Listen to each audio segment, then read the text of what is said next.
안녕하세요, 김보라입니다. 오늘 코스피가 어제에 이어서 이틀 연속 상승했습니다만 반등폭이 크지는 않았습니다. 오늘장 2100선도 회복하지 못했고요. 2090선 물론 회복하지 못했습니다. 2080선에서 조금 상승하면서 마감이 됐는데요.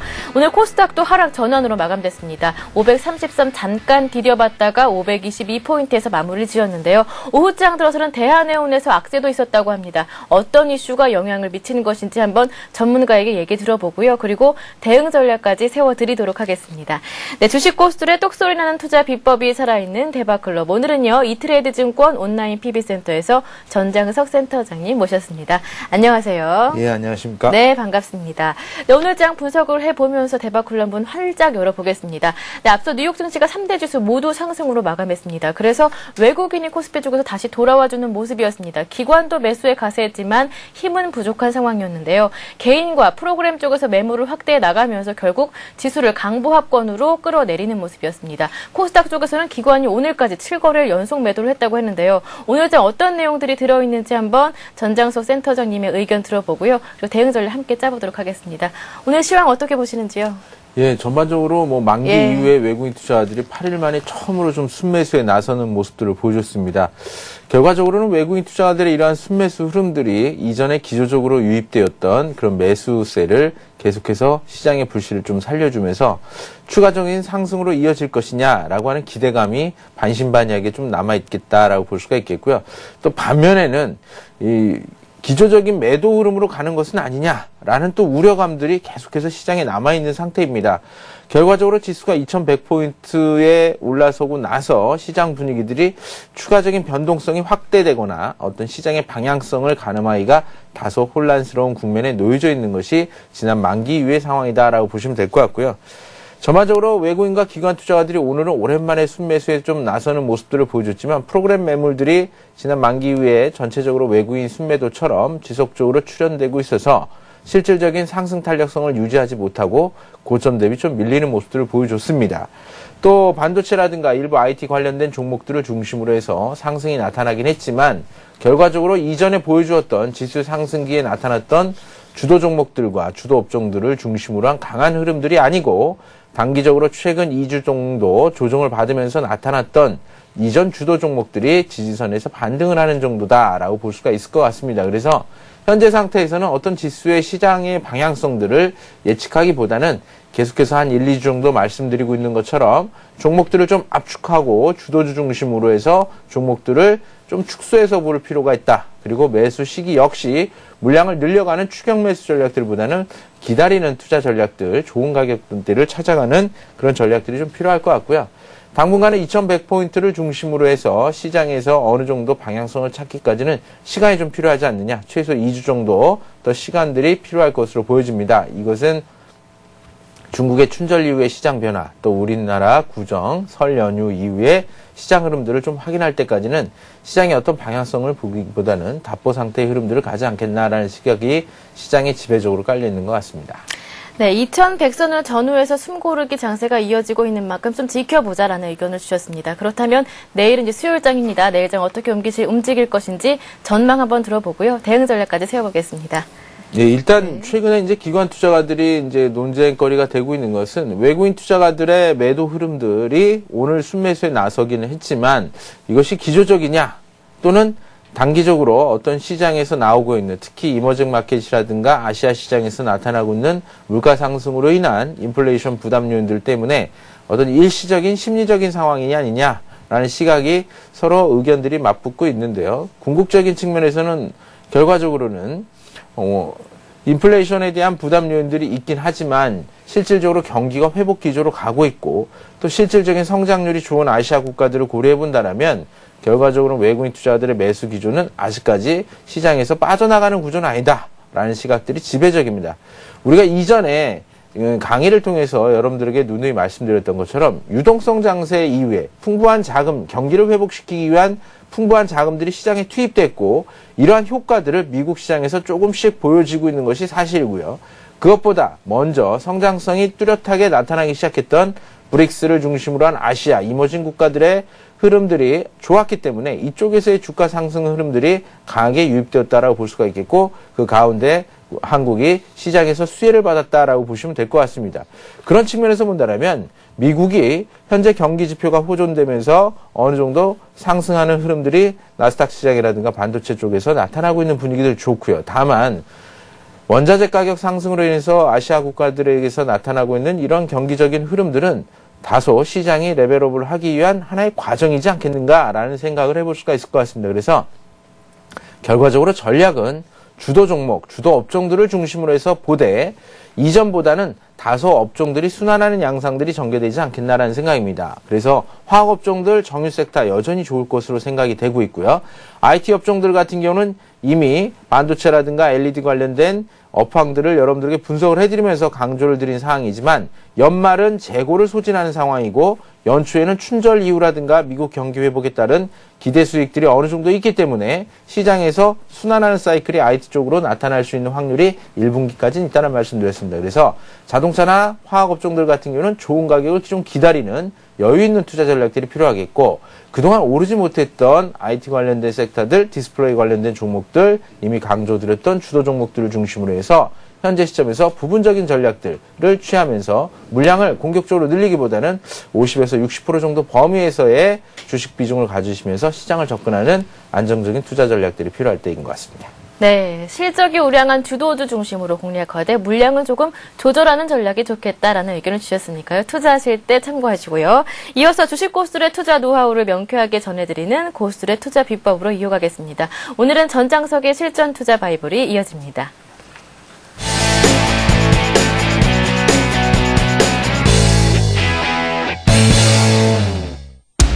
누구나 쉽고 간단한 방법으로 달성 가능한 수익률을 이루기 위한 실질적인 실전 트레이딩 기법, 전장석의 실전 투자 바이블 지금부터 함께합니다.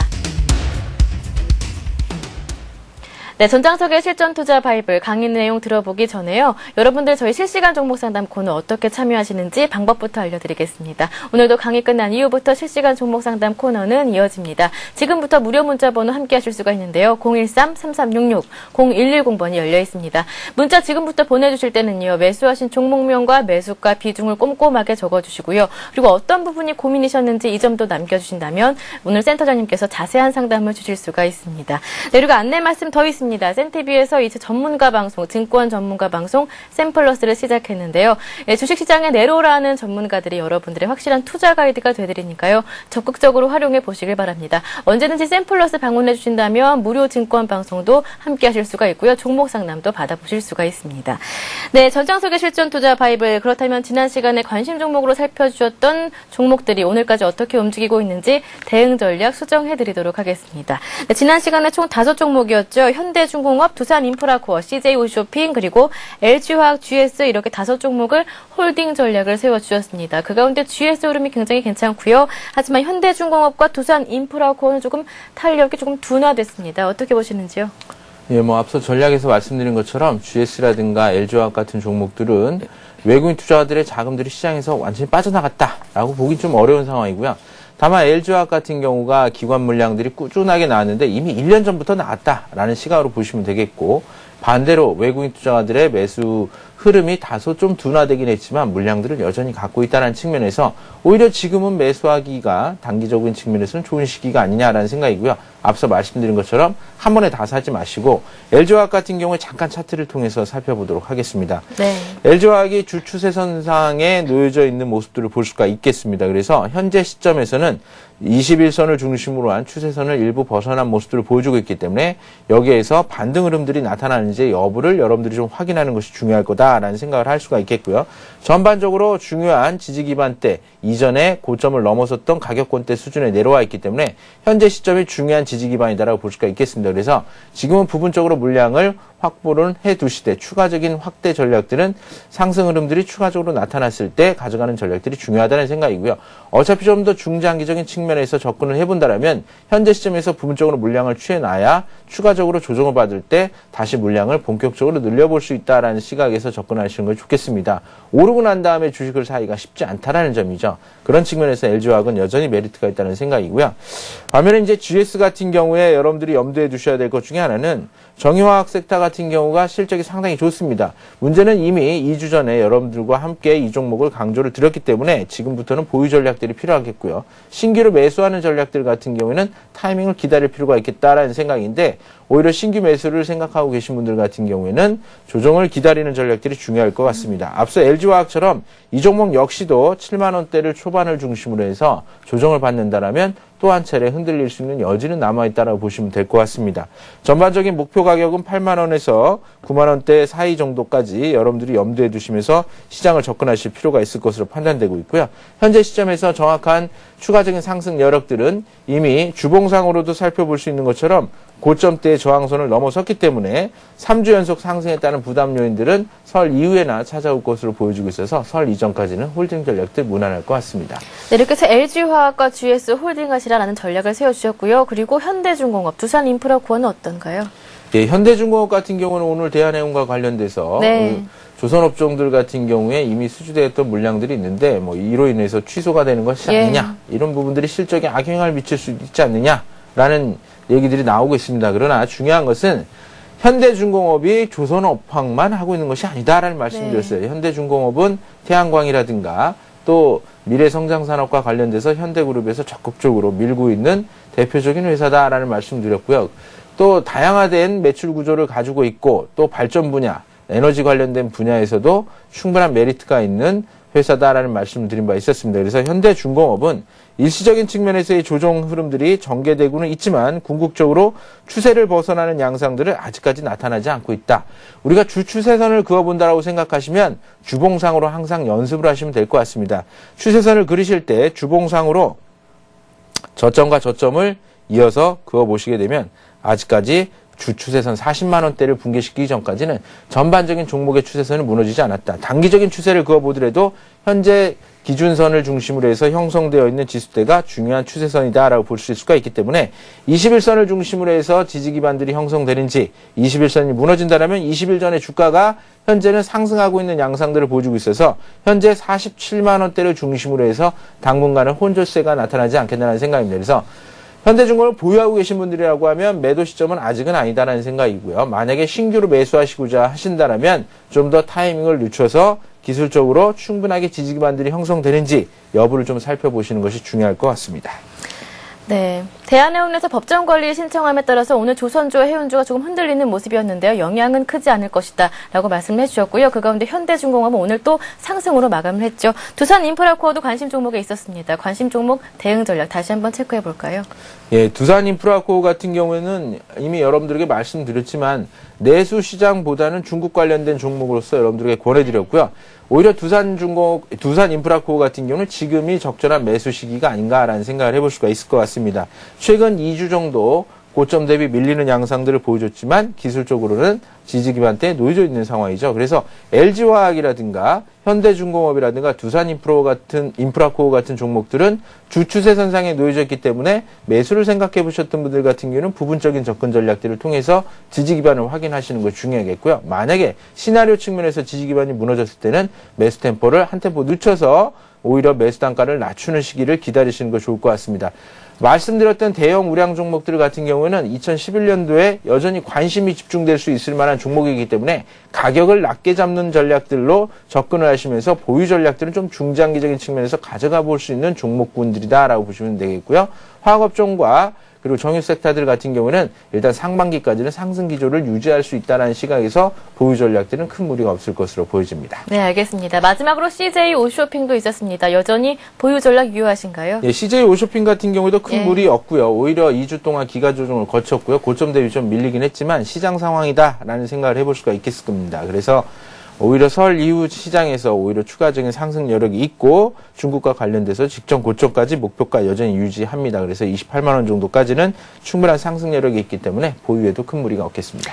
네, 추가 대응 전략 꼭 참고해 보시고요. 이어서 전장석의 실전 투자 바이블 강의 내용으로 들어가 보겠습니다. 네, 올해 유망 테마와 관련 기업들에 대해서 저희가 깊이 파헤쳐 보고 있는데요. 앞서 시간에서는 반도체와 LED 시장 등을 살펴봤습니다. 오늘은 어떤 분야로 준비하셨는지 기대가 됩니다. 어떤 분야인가요? 예, 오늘은 자동차 산업입니다. 네. 결론부터 말씀드리자면 애널리스트들이 내놓고 있는 2011년도의 유망 종목 중에 자동차 산업은 이미 작년에 히트를 쳤기 때문에 네. 다소 탄력이 둔화되지 않겠는가라는 시각들이 지배적입니다. 그러나 오히려 우리는 이 자동차 산업 자체가 완성차뿐 아니라 부품 업종들도 있고 또 완성차 업체들 같은 경우에도 충분하게 국제 경쟁력을 확보하는 기술적인 우위 수준까지도 올라와 있는 상황이기 때문에 과거의 자동차 브랜드의 이미지하고는 사뭇 다른 상황이다라는 것을 네. 염두에 두시면서 자동차 산업을 보시는 게 중요할 것 같습니다. 그래서 앞으로의 게임은 얼마만큼 좋은 가격에서 다시 재매수할 수 있는 기회를 잡느냐라는 관점에서 종목들을 보시는 것이 중요할 것 같고요. 일단 자동차 산업은 지난 한 해 동안을 좀 돌이켜 본다라고 하면 가장 최고의 한 해를 보냈다라고 볼 수가 있을 것 같습니다. 자동차 산업 특히 현대차, 기아차 같은 경우에는 작년도에 완성차 시장 분야에서 매출액이라든가 다른 외국의 굴지의 경쟁사들 대비 실적이 증가된 유일한 회사들이다라고 볼 수가 있겠습니다. 그래서 현대기아차 같은 경우에는 작년에 무려 해외에서 32%, 그리고 국내에서 5.2%. 해외보다 국내에서 다소 둔화되었었는데 그것은 경기 상황들이 좋지 못했기 때문에 자동차 같은 큰 지출이 필요로 하는 소비재, 내구재에서는 실질적인 비용 지출이 많지 않았다는 것을 볼 수가 있겠죠. 반면에 현대차가 해외에서 선전할 수 있었던 것은 그만큼 단순하게 싸다라는 이미지에서 벗어나서 충분히 기술력과 품질이 검증된 상태에서 움직였고 토요타 사태에 따른 호재도 있었다고 볼 수가 있겠습니다. 그러면서 현대차는 최고의 실적들을 올리면서 내부적으로 기술력을 많이 유보시켜놨다고 볼 수가 있겠고요. 또 현대차가 현재 진행되고 있는 현대기아차 그룹에서 진행되고 있는 아시아 시장 공략들 같은 경우에도 중국 쪽에 투자되고 있는 합자회사들 같은 경우 이런 경우들이 실질적으로 성장을 하고 있는 이머징 국가, 아시아 국가에서 충분한 도약의 발판들을 마련할 수 있는 자금들을 작년에 확보할 수 있는 좋은 기회였다라고 볼 수가 있겠습니다. 또 앞으로의 자동차 시장은 전반적으로 하이브리드카를 중심으로 해서 미래 그 에너지를 적게 쓰는 쪽으로 발전할 수밖에 없는 그런 시장들이 형성될 수가 있기 때문에 충분하게 기술력을 중심으로 해서 시장 인지도들이 확대된다면 추가적인 상승 여력이 여전히 있는 시장이다라고 볼 수가 있겠고요. 앞서 이런 미래의 자동차 산업들 같은 경우는 당장에 어떤 큰 수익을 안겨주기에는 시장에서 어떤 마켓이 형성될 때까지 시간이 좀 걸릴 수가 있습니다. 그런데 아시아 국가들 같은 경우 중국이라든가 인도라든가 인도네시아 같은 이런 인구가 많은 나라들 같은 경우는 과거 우리나라의 80년대 수준의 경제 구조들을 가지고 있고 이제 막 성장세가 구가되고 있는 나라들이기 때문에 이쪽에서의 자동차의 필요 수요들은 급증할 것으로 예상을 하고 있습니다. 그래서 오히려 외국계 회사들보다 아시아에 있는 일본이라든가 한국차를 중심으로 해서 기술력이라든가 경쟁력이 확보된 상태에서 현지화 전략들을 진행했을 경우에는 충분한 매출처 확보가 가능하다라는 장점들도 가지고 있습니다. 비록 환율이라든가 선진국을 중심으로 한 자동차 소비가 위축될 수 있는 상황에 놓여져 있지만 오히려 경기 회복 시그널들이 나타나고 있는 점들을 고려해 본다면 오히려 조정을 기다리는 관점에서 시장을 접근한다면 좋은 가격권대를 얼마든지 찾을 수 있지 않겠나라는 생각이고요. 기본적인 분석을 통해서 보더라도 현대차라든가 기아차 같은 경우는 전반적으로 여전히 작년에 워낙에 높은 실적들을 올려줬기 때문에 올해 실적은 다소 좀 둔화될 수 있는, 증가세는 둔화될 수 있는 여전히 있겠지만 여전히 가격 측면에서는 저평가되어 있는 메리트를 갖고 있다라고 보시면 될 것 같습니다. 그래서 쌍용차라든가 국내 내수 관련된 다른 경쟁차들 같은 경우에는 전반적으로 큰 신장을 했습니다. 그러나 현대차는 해외에서 큰 신장을 했다는 것에 우리는 좀 주목을 해봐야 될 것 같고요. 국내 5개 자동차 업체들의 판매 실적들을 고려해 본다면 현대차가 2009년, 2010년도를 통틀어서 나머지 세계 자동차 회사들보다도 월등히 많은 물량들을 수출을 하고 내수해서 소비했다는 것을 볼 수가 있겠습니다. 다분히 이제 과점적인 시장 구조를 가지고 있다고 볼 수가 있겠고요. 특히 미국 시장이라든가 중국 시장에서 보여주고 있는 현대자동차, 기아자동차의 선전의 흐름들은 차트를 통해서도 보실 수가 있겠지만 내수는 다소 좀 위축되었을지 몰라도 다른 경쟁 차종들에 비해서 내수에서의 흐름들은 좀 둔화됐습니다만 국내 다른 자동차 시장들 같은 경우는 오히려 내수 시장에서 선전하는 모습들을 볼 수가 있겠죠. 그리고 기아차나 현대차의 실적들을 전체적으로 좀 살펴보더라도 이미 2008, 2009, 2010년 대비 지속적인 성장 흐름들을 진행하고 있다는 것입니다. 그만큼 회사가 지속적으로 성장하고 있다는 것은 주가 상승의 메리트가 충분히 있다는 것이고요. 이미 작년도 한 해 동안의 주가 상승치 못지않게 올 시장에서 조정을 거친다면 오히려 추가적으로 주가에 대한 밸류에이션들이 반영될 수 있는 여지가 남아있는 것이 아니냐라는 생각을 해볼 수가 있을 것 같습니다. 자, 그러면 미국 시장으로 좀 돌아가서 살펴보게 되면 소나타라든가 기아 자동차의 대표적인 SUV 시장 소네토 같은 경우에는 지난 2010년도에 기하급수적인 성장을 했다. 말 그대로 그렇게 표현해 볼 수가 있을 것 같습니다. 왼쪽은 소나타 주력 차종이고 오른쪽은 기아 자동차인데 이런 분위기들이 미국 시장에서의 큰 폭의 매출 신장세를 보여줬다라고 볼 수가 있겠고요. 이런 분위기들은 한 가지 여러분들이 과거에 현대기아차에 대한 브랜드 파워가 어떤 저가의 이미지에서 그리고 괜찮은 자동차다라는 이미지에서 이제는 고급 전략으로 가고 있고 그 바탕에는 밑바탕에는 국내 자동차 부품 회사들이 갖고 있는 기술적인 경쟁력들과 또 첨단 사양을 중심으로 한 안정성들이라든가 이런 내부적인 요소들이 충분히 뒷받침되었다라는 것입니다. 그래서 아시아 시장이라든가 선진국 시장에서 충분히 경쟁력을 갖출 수 있는 자동차 브랜드로 성장을 했다라는 측면에서 이제부터는 기본 베이스에서 다시 시작을 하는 전략들이 필요하지 않겠나라는 생각입니다. 그런 측면에서 네이밍 같은 경우는 이미 레벨업이 되어 있는 브랜드 가치가 레벨업이 되어 있는 상태에서 작년에 확보한 현금들은 향후에 자동차 시장에 적극적인 투자를 할 수 있다는 측면에서 상당히 좋겠고요. 그런 측면에서 글로벌 시장에서 나올 수 있는 올해의 자동차 수요가 정말로 증가될 수 있는 여지들이 있는지 이것이 중요한 관건이 될 것 같습니다.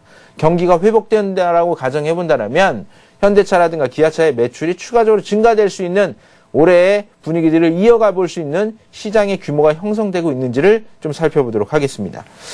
글로벌 자동차 시장 전망들을 보게 되면 2010년도가 2009년도 대비 성장률은 상당히 컸습니다. 그러나 2011년도 역시도 그것에 못지않는 상승 흐름들을 이어갈 가능성이 상당히 높다. 우리가 2007년도에 글로벌한 자동차 생산 규모가 꾸준하게 지속 성장을 보여줬던 점을 고려해 본다면 2년 정도 감소 이후에 추가적인 상승 여력이 2011년도에 있다라고 볼 수가 있겠고요. 전반적으로 환경적인 측면들에서 고려를 해 본다면 경기가 좀 회복되면서 특히나 이머징 국가들 같은 경우 성장성들이 회복되면서 소비가 증가될 것으로 보여지고 있고 실업이 안정될 것으로 보여집니다. 그러면 가장 먼저 소비 흐름들이 먹고 마시는 것에서 시작을 해서 그 다음에는 내구재를 중심으로 움직이게 되고 그 다음에는 의류라든가 사치성 상품으로 움직이게 됩니다. 이 사이클이 어디서 나타나죠? 바로 중국 시장 설명드리면서 여러분들에게 나타났을 겁니다. 이러한 분위기들이 중국 시장을 중심으로 해서 국내 시장에서도 꾸준하게 증가될 수 있는 여력들을 가지고 있는 것이 아니냐라는 생각을 해볼 수가 있을 것 같고요. 다만 현재 시점에서 2010년도에 워낙에 자동차 시장들이 급성장을 했고 주가도 급성장을 하는 모습들을 보여줬습니다. 그래서 기술적인 측면에서는 과열에 대한 부담 요인들이 있는 것은 아닌가라는 생각을 좀 해볼 수가 있을 것 같고요.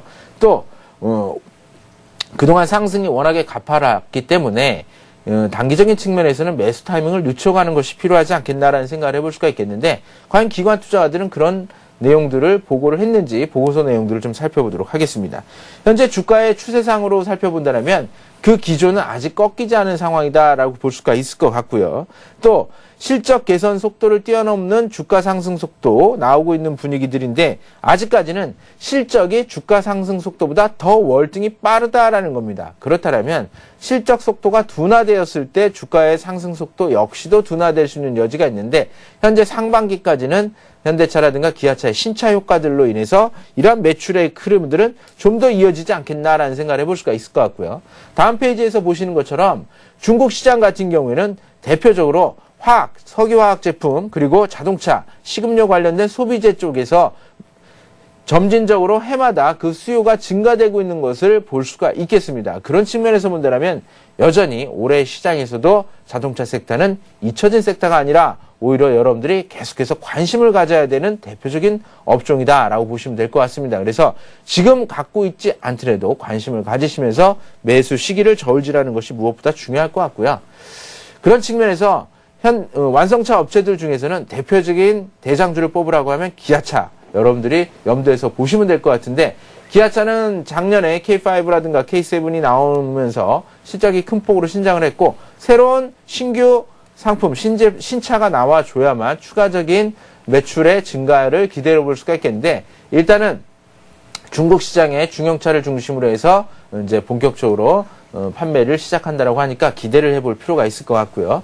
현재는 현대차를 중심으로 해서 그랜저의 취지가 나왔던 것처럼 새로운 신차 효과들에 따른 기대감들이 상당히 높습니다. 그리고 얼마 전에 마감한 자동차 모터쇼에서도 보였던 것처럼 새로운 신차들이 계속해서 발표가 될 것으로 기대를 모으고 있다는 것이죠. 그래서 2011년도에는 이러한 신차 효과들로 인해서 추가적인 경기 회복에 따른 매출처 증가가 충분히 기대돼 볼 수 있다라고 볼 수가 있습니다. 아울러서 이제 부품 업종 얘기를 좀 해봐야 될 것 같아요. 그래서 올해는 2011년도에는 현대차를 중심으로 해서 좀 살펴보자. 기아차 같은 경우는 주가가 많이 올라갔기 때문에 한 템포 쉬었다가 관심을 가져보는 전략들이 좀 중요하다. 기아차가 LG전자라고 하면 현대차는 삼성전자다라고 이렇게 생각을 해보시면 될 것 같습니다. 그래서 두 종목을 우위를 가기는 어렵지만 2011년도에는 현대차 보시면 될 거고요. 이제 부품 업종들 중에서는 가장 대표적인 것은 과연 부품사들이 현대차나 기아차에만 올인하고 있느냐를 살펴봐야 될 것 같고요. 그렇지 않은 회사들이 대표적으로 기술력을 갖고 있다. 특히 국산차들 외에, 국산 완성차들 외에 외국 브랜드, 예를 들어서 BMW라든가 볼보라든가 이런 외국 브랜드에게도 납품을 하는 그런 회사, 매출처가 다변화되어 있는 부품사들이 국가 경쟁력을 갖추고 있는, 기술 경쟁력을 갖고 있는 그런 회사들이다라고 볼 수가 있겠고요. 또 아울러서 이러한 다변화된 매출처를 갖고 있으면서 다른 종목 대비 상대적으로 저평가되어 있는 종목을 고르는 것이 현재 시점에서는 메리트가 있는 것이다 라고 볼 수가 있을 것 같습니다. 대표적으로 상장된 지 얼마 안 된 만도를 좀 살펴볼 텐데요. 일단 자동차 부품 업종들이 본격적으로 상장을 하면서, 재상장을 하면서 새로운 평가들을 좀 받고 있습니다. 만도 같은 경우는 세계적인 기술력들을 인정을 하면서 매출처가 좀 다변화되는 모습들을 볼 수가 있겠고요. 이로 인해서 중소형 부품사들에 대한 대표적인 어떤 대표 주자로서의 역할들을 하고 있다라고 볼 수가 있겠고요. 그래서 납품업체들 같은 경우는 2010년도를 지나가면서 기술력들이 충분히 현대차, 기아차의 품질 평가에서라든가 안전도 평가에서 그 우수성이 증명되었고, 이런 부분들이 소비자 평가에도 반영되고 있기 때문에 부품업체들에 대한 기대감들과 또 경쟁사들, 국제적인 경쟁사들로부터 어느 정도 인정을 받고 있는 상황이다라고 볼 수가 있겠습니다. 그래서 대표적으로 현대차, 기아차 외에 매출처가 다변화되어 있는 회사들은 만도, SL, 평화종공 이 세 종목을 여러분들에게 관심 있게 좀 말씀을 드린대요. 과거에 이것은 2009년도 기준으로 이제 만들어져 있는 부품 업체들 중에서 OEM으로 납품하는 회사들에 대한 어느 정도 매출액 수위를 본 건데, 과거 만도가 61위 정도 수준이었다면 지금은 20위권 정도 수준까지 급격하게 많이 올라와 있습니다. 현대모비스가 12위권인데 10위권 수준으로 진입되었다라고 보시면 될 것 같고요. 그래서 우리나라 부품 업체들의 위상들이 많이 좋아졌다라는 것을 보실 수가 있겠고요. 특히나 부품 업체들 중에서 앞서 말씀드린 것처럼 두 가지 관점에서 보셔야 될 겁니다. 2011년도에 여러분들이 염두에서 보셔야 될 것은 상대적으로 저평가되어 있는 회사, 즉 같은 자동차 부품 회사들 중에서 저퍼주 종목들, 수익성 대비 주가가 낮게 형성되어 있는 종목들을 골라야 될 것으로 보여주고 있고요. 또 현대차의 매출액 비중이 상대적으로 적어서 다른 회사하고 매출처가 분산되어 있는 회사를 고르셔야 되는데, 그 평균적인 수준들을 그어보니까 사선 아래에 있는 종목들을 고르시는 게 가장 좋습니다. 그래서 부품사들 중에서는 SL, 평화종복, 한라공조 같은 종목들을 중심으로 보시면 되겠는데, 만도 같은 경우에는 매출처라든가 그리고 수익성들이 워낙에 좋게 평가가 되어 있고 상장된 지 얼마 안 된 물분들이 있기 때문에 1년 이후의 시장 흐름들에 대한 평가를 받겠죠. 그래서 평화종공 SL 같은 경우가 중국과 관련된 부품사들에 대한 기대감들도 함께 갖고 있다는 측면에서 여러분들이 중소 부품주들을 공략하신다면 두 종목에서 세 종목 범위 내에서 포커스를 두시고 관심 있게 보시는 것이 필요할 것으로 판단이 됩니다. 그래서 전체적인 자동차 섹터들을 쭉 정리를 해서 말씀을 드리게 되면, 팩터는 현대차, 기아차 중심으로 보시면 될 것 같고요. 모비스는 현대차의 수직 계열 형태의 부품사다라는 측면에서는 꾸준하게 같이 움직이겠지만 대표주, 대장주의 역할을 하기는 어렵지 않느냐. 그래서 현대차, 기아차 중심으로 보시고, 부품사들 같은 경우는 만도, SL, 평화종공 세 종목 중심으로 해서 이렇게 포커스를 딱 두시고 자동차 업종들은 관심 종목에다 넣어두시면서 접근하시는 투자 전략들이 필요할 것으로 보여집니다.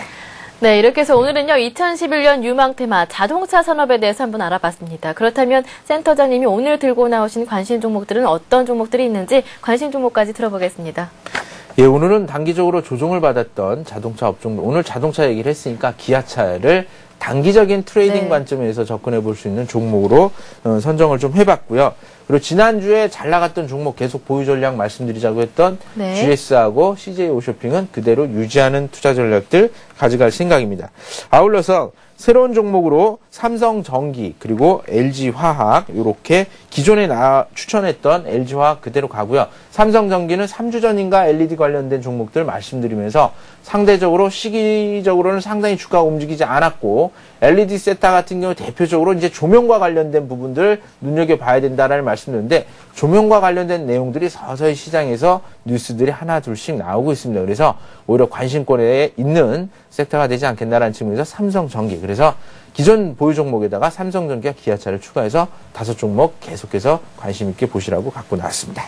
네, 이렇게 해서 센터장님의 관심 종목까지 모두 살펴봤습니다. 이렇게 센터장님 일주일에 한 번씩 출연하셔서 여러분들께 유용한 정보를 전해드리고 있는데요. 그래서 이번에는요, 이번 주 토요일에 오프라인에서 이런 자리를 마련하셨다고 하는데요. 어떤 내용인지 소개 부탁드릴게요. 네, 저희 온라인 PB센터에서 예. 혼자 투자하실 수 있는 자생력을 키워드리기 위한 그 교육 프로그램들을 운영을 하고 있는데요.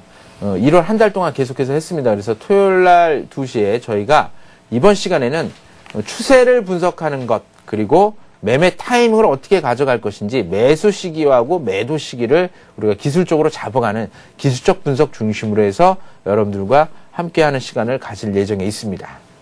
네, 아주 유용한 시간이 될 것 같습니다. 많은 관심을 부탁드리겠습니다. 그렇다면요, 이번에는요, 여러분께서 기다리시던 코너입니다. 실시간 종목 상담 코너로 이어가 보겠습니다. 무료 문자 번호 013-3366-0110번은 아직까지 열려 있습니다. 네, 가장 먼저 살펴볼 종목은요, 후성을 보내주셨습니다. 4290님께서 보내주셨는데요. 후성을 몇 년 전에 매수를 하셨대요. 5,000원에 매수를 하셨고요. 비중은 30%라고 하셨는데요. 이익 좀 보고 팔 수 있을까요? 라고 남겨주셨습니다. 좀 급하다고 남겨주셨는데요. 예, 2차 전지 관련된 예. 종목들 같은 경우에는 대표적으로 대장 종목에 투자하자라는 말씀을 드린 바 있었습니다.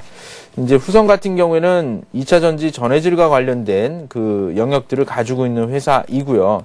전반적으로 기관 투자가들이 평가해 놓은 내용들을 보게 되면 아직까지 중소형 종목들에 대해서는 이렇다한 어떤 목표가라든가 이런 부분들이 나오진 않고 있습니다. 차트상으로 좀 살펴볼 필요가 있을 것 같은데요.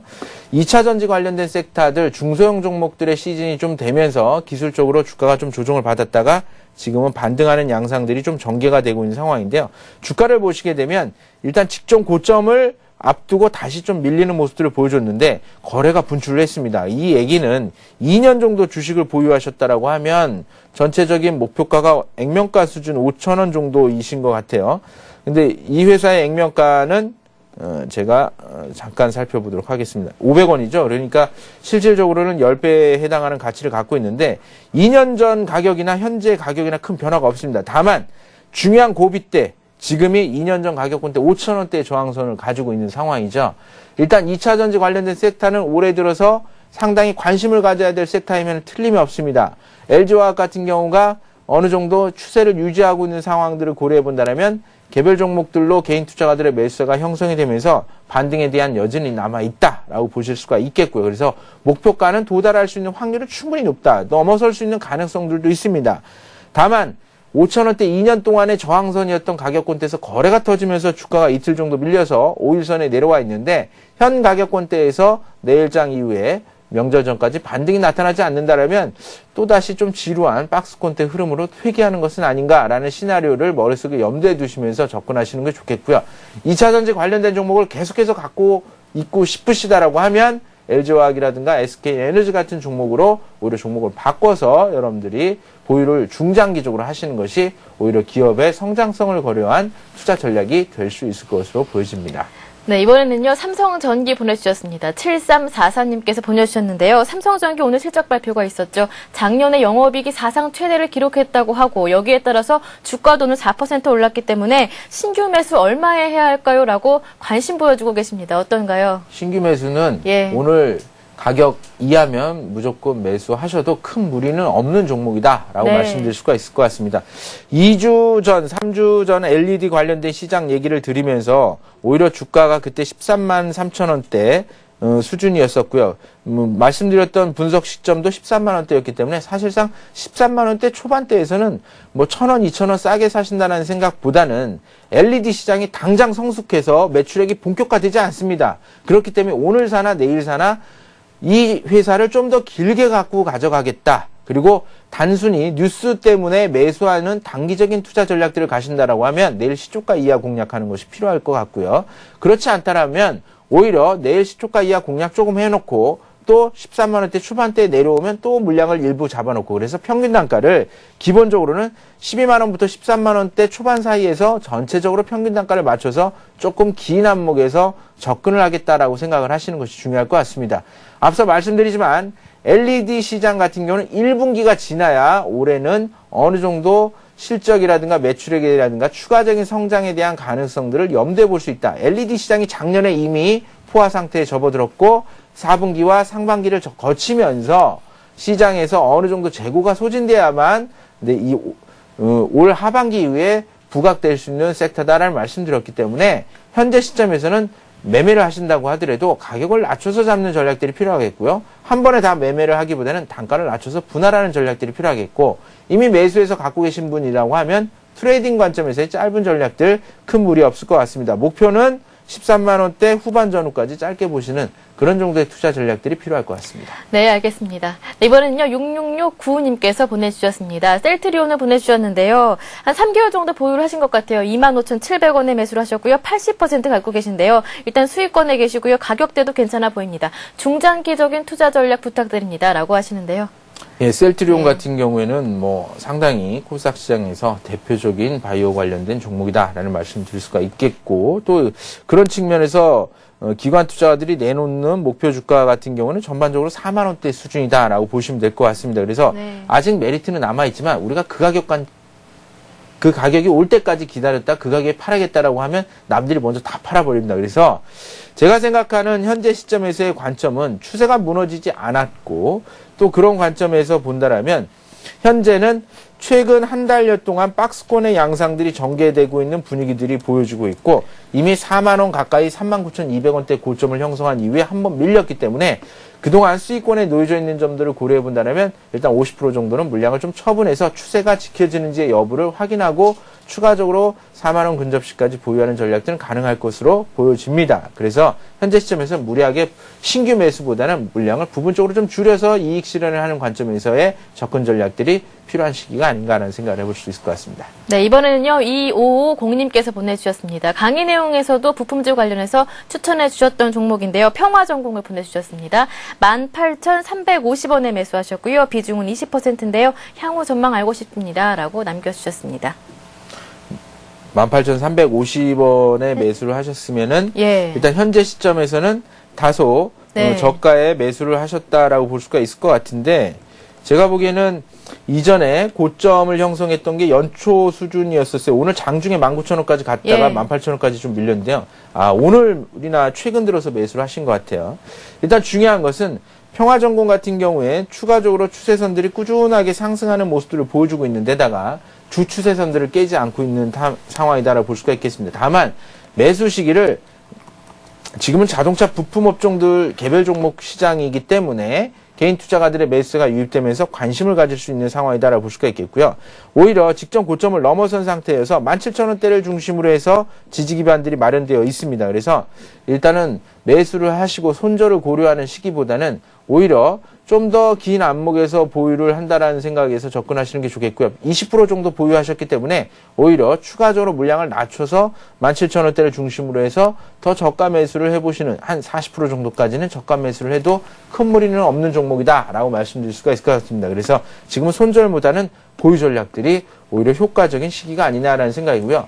올해 평화전공 같은 경우는 매출액이라든가 또 기업체들에 대한 매출 다변화, 또 중국 쪽에서의 시장 흐름들, 부품업체로서 추가적인 매출 신장세 기대해 볼 수 있는 종목이다라는 측면에서는 큰 무리가 없이 보유하시는 것이 좋을 것으로 판단이 됩니다. 네, 이번에는요. 2793님께서 시흥에서 보내주셨습니다. 현대산업을 보내주셨는데요. 39,000원에 매수하셨고요. 비중은 10%입니다. 현대산업, 건설회사죠? 예. 자, 건설주들이 이제 최근 들어서 조금씩 움직이고 있는데요. 뭐 여러 가지 뉴스들 나오고 있습니다. 부동산 경기가 좀 좋아지는 거 아니냐라는 얘기들도 좀 나오고 있는데, 제가 건설업종을 말씀드리면서 한 가지 기준을 갖고 있는 것은 에너지와 관련된, 인프라와 관련된 그런 건설, 대형 건설사들을 중심으로 해서 보셔야 된다라는 말씀을 이전에 드린 바 있었습니다. 현대건설 같은 경우에는 건설사이긴 하지만 전반적으로 건축과 토목 분야에서 진행을 하고 있는 회사다라고 볼 수가 있을 것 같고요. 중요한 것은 인프라라든가 이런 쪽에 투자가 본격적으로 높아지는 시기까지는 현대산업개발이 갖고 있는 매출처에 대한 비중들을 고려해 봤을 때는 이 회사는 주택과 관련된 부분에 매출처들이 상대적으로 좀 많고, 또 특히 도로라든가 이런 쪽의 분야입니다. 제가 인프라와 관련돼서 말씀드렸던 것은 에너지와 관련된 인프라라는 쪽에 포커스를 두고 있습니다. 그래서 현대건설 같은 경우는 기술적인 측면에서의 접근이라든가 건설 종목들이 움직이는 측면에서의 접근들이 필요할 것 같고요. 일단은 당장 직전에 35,000원대부터 형성되었던 대규모 매수세가 동반되면서 박스권을 넘어섰던 가격권대, 이 가격권대에서 현재는 지지기반들이 마련되어 있다고 볼 수가 있을 것 같습니다. 그래서 지금은 반등의 여력들이 추가적으로 남아있는 상황이다라고 볼 수가 있겠고요. 35,000원대 매수하셨기 때문에 목표 주가를 기관 투자자들이 내놓는 가격을 좀 살펴보게 되면, 기관 투자자들은 4만원대 중반 정도, 최근 들어서 나온 레포트, 연초에 나왔던 레포트가 4만원부터 4만원대 초반입니다. 현재 48,000원인 점을 고려해본다면 목표가에서 그다지 높은 격차, 이격이 벌어져 있지 않는 상황이다라고 하면 짧게 가져가는 투자 전략들이 필요하지 않겠나라는 생각입니다. 그래서 4만원대 이상 추가적인 상승 여력들을 담보하기가 쉽지 않다. 그래서 트레이딩 관점에서의 접근들이 필요할 것 같습니다.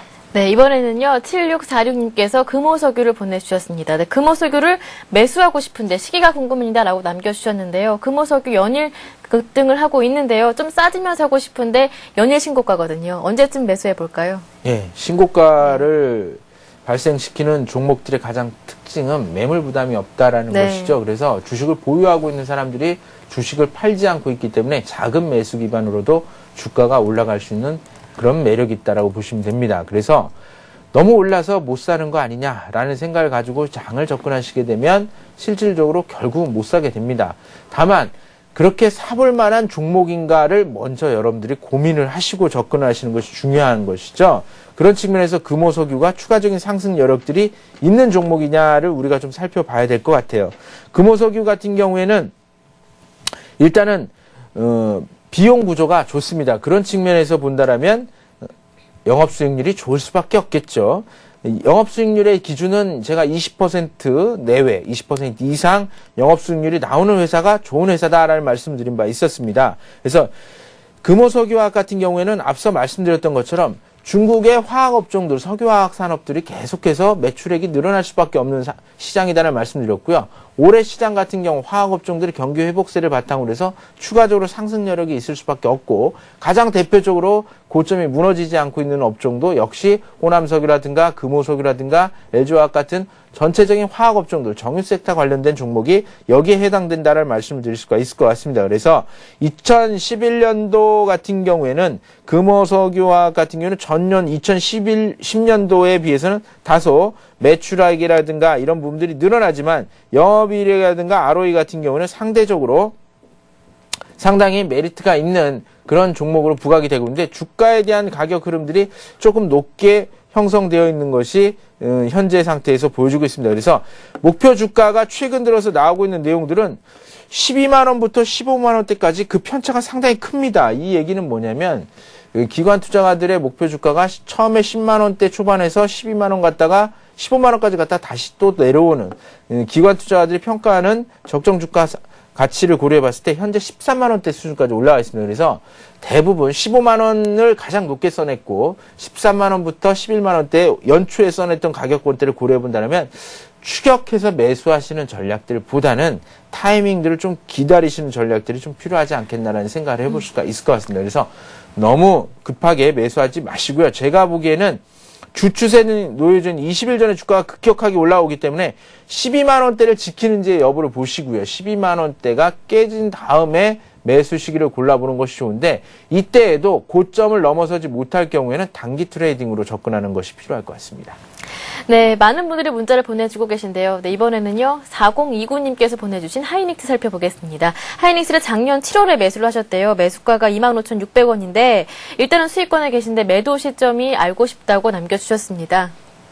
작년 7월 매수가가 25,600원이요? 600원입니다. 예. 작년 7월이면 상당히 좋은 시기에 매수를 하신 것 같아요. 비록 떨어지는 시기이긴 했었지만, 전반적으로는 주가가 어느 정도 박스권의 저점에 놓여져 있는 시기였기 때문에 매수 시기는 좋았다. 오히려 남들이 공포감을 느끼는 시기, 또 앞으로 반도체에 대한 가격이 점진적으로 하락할 거다라는 전망이 있었던 시기에 매수하신 점을 고려해 본다면 남보다 좀 더 한 발 앞선 그런 투자를 하셨다고 보실 수가 있겠고요. 이미 6개월 이상 보유를 하고 계신 만큼 IT라든가 반도체 섹터 같은 경우는 일단은 2분기까지는 보셔야 된다는 생각을 하고 있습니다. 그래서 지금은 비록 주가가 흔들려서 짧게 먹겠다라는 생각을 하시고 물량을 던지시는 것보다는 이제 중요한 고비를 한번 넘어섰다. 이제 2분은선 넘어섰다고 생각하시면 됩니다. 그래서 오히려 무릎을 이제 넘어선 겁니다. 다른 투자자들 같은 경우는 지금 시점부터 물량을 확보하려고 매매에 가담하는 시기이고, 기관 투자가들이라든가 외국인 투자가들 같은 경우도 최근 들어서 관심을 갖고 물량을 늘려가고 있는 분위기들을 고려해 본다면 현재 시점에서 우리 투자자분께서 물량을 던질 생각을 하시는 것보다는 오히려 좀 더 길게 끌고 가는 투자 전략들이 필요하지 않겠나라는 생각입니다. 최근 외국인들의 매수 흐름들 비교적 양호하다고 볼 수가 있을 것 같고요. 의경 같은 경우에 최근 1월 달에 나오고 있는 내용들이 3만 원대 후반에서 4만 원까지 나오고 있기 때문에 현재 주가를 고려해 봤을 때 적정한 보유 시기들은 일단 3만 원 넘길 때까지는 그냥 갖고 계신다라는 생각을 가지고 일단 설 지나고 1월달 지날 때 좀 흔들리더라도 다시 26,000원, 25,000원까지 내려오더라도 계속해서 홀딩하는 관점에서의 투자 전략들이 필요할 것 같습니다. 네, 아직까지 많은 분들이 문자를 보내주고 계신데요. 시간이 정해져 있는 관계상 여기에서 마무리 짓는 점 양해 말씀드리겠습니다. 네, 오늘 강의 내용 관련해서 궁금하신 점 있으시거나 상담받고 싶은 종목 있으시면요. 저희 샘플러스 방문해 주시면 종목 상담도 받으실 수가 있거든요. 샘플러스 저희 센티비에서 시작한 증권 전문가 방송입니다. 언제든지 놀러 오시면 증권 무료 방송 들어보실 수가 있고요. 종목 상담도 받아보실 수가 있습니다. 네, 오늘 전장 소개 실전 투자 바이블 강의 내용 모두 맞춰주셨고요. 그리고 상담 내용까지 마무리 해주셨습니다. 센터장님 수고 많으셨습니다. 고맙습니다. 네, 감사합니다. 네, 내일은요, 잉크레벨의 전문가 어스의 정석 차트 매매법이 준비되어 있으니까요. 저희 내일도 꼭 함께 해주시기 바랍니다. 저는 내일 이 시간 다시 찾아뵙도록 하겠습니다. 고맙습니다.